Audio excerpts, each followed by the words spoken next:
যুদ্ধ কালকে অষ্টম দিনে পড়বেন, এটা একটা পুরো কুরুক্ষেত্রের যুদ্ধের মতো হয়ে গেছে। সঞ্জয় যেমন বলতো প্রতিদিনের ঘটনাটা যুক্তরাষ্ট্রের কাছে, আমিও তেমন আপনাদের কাছে বলার চেষ্টা করছি বিভিন্ন জায়গা থেকে জেনে।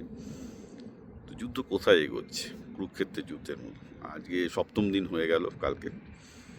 তো অবভিয়াসলি কালকে যেটা হয়েছে, মানে শনিবারটা চলে যাচ্ছে, দেখা যাচ্ছে ইসরায়েল এবং ট্রাম্প অর্থাৎ আমেরিকা মিলে প্রচুর বোমাবাজি করেছে। বেইরুটে সাংঘাতিক বোমাবর্ষণ হয়েছে, কারণ ইরানের এয়ার ডিফেন্স এখন প্রায় জিরো। কোনো হেভি বোম্বার যার জন্য চলে এসছে। সবচেয়ে মজার ব্যাপার হলো আমেরিকার দুটো বোম্বার মডেল আছে, একটা স্টিল বোম্বার B2 আর একটা B52, যেটা নন স্টিল বোম্বার, অর্থাৎ যেটা র্যাডার ইভেট করতে পারে না। তো এখন র্যাডার ফ্যাডারের কোনো ব্যাপার নেই, অতএব B12 থেকে ইনডিসক্রিমিনেট বোম্বিং হচ্ছে।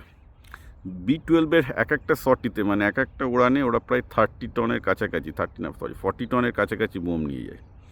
40 টন বোম একটা একটা একটা সটিতে, মানে একটা জায়গার উপর ফেলা, মানে it's like too much of distraction it can cause, এবং হচ্ছে। যার জন্য তেহরান ছেড়ে প্রচুর লোকজন গ্রামের দিকে চলে যাচ্ছে। একটা ইন্টারেস্টিং জিনিস হচ্ছে এই যে ইরানের এই রিজিমের এগেনস্টে শহরের জনগণ, মানে ইরানে একটা অদ্ভুত ব্যাপার আছে, ইরানে গ্রাম এবং শহরের একটা ডিভিশন আছে।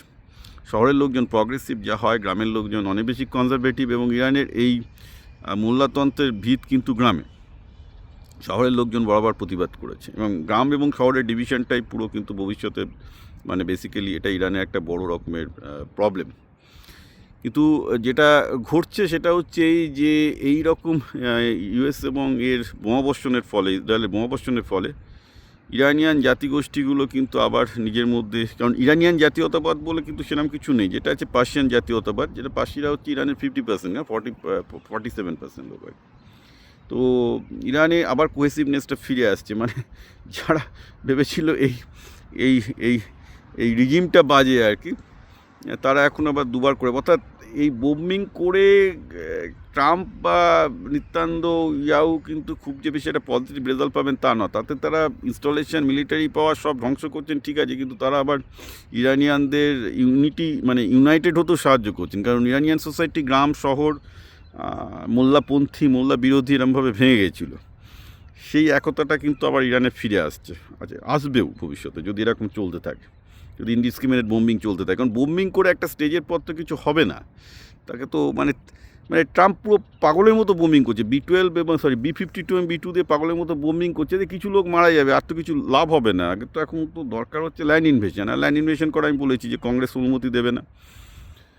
তো এখন ভরসা যারা ছিল কুর্দরা, আমি আগের দিনই দুদিন বলেছিলাম যে দুদিন আগে কুর্দরা ঢোকার চেষ্টা করেছিল, কিন্তু সেখানে তাদেরকে ড্রোন দিয়ে আটকে দিয়েছে ইরানের IRGC।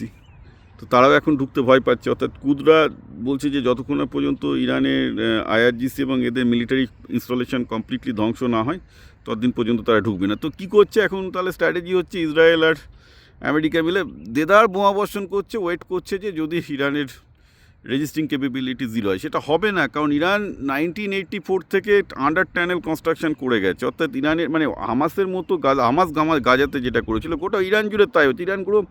এটা ইরানের, মানে কি বলবো, মানে বহুদিন থেকে, বলতে গেলে লাস্ট 40 বছর ধরে তারা এই পাহাড়ের নিচে আন্ডারগ্রাউন্ড টানেল বানিয়েছে, শুধু এটা ভেবেই যে ইসরায়েল আর আমেরিকা একদিন এদের বোম করবে।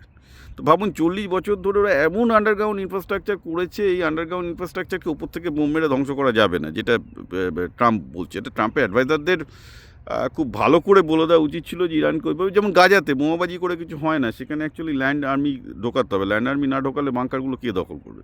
আর ল্যান্ড আর্মি তো কেউ পাঠাতে চাইছে না, কুদরাও ভয় ঢুকছে না।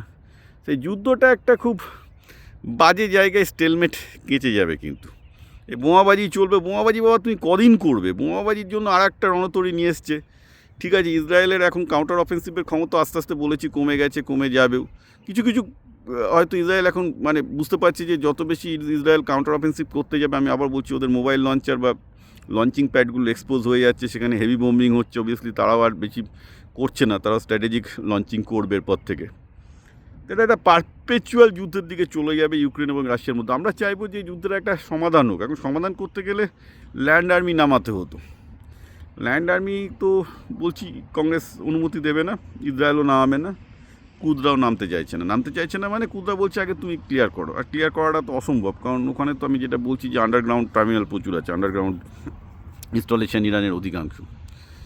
এটা একটা খুব কেলেঙ্কারি জায়গায় কিন্তু চলে যাচ্ছে পুরো ব্যাপারটা। একদম মানে অর্থনীতিতে ধস এখনও হয়তো নামেনি সেইভাবে। এই ভারতের বাজারে কিছু ধস নেমেছিল, আবার কিছুটা রিকভারও করেছে, but the thing is not really getting better in a way.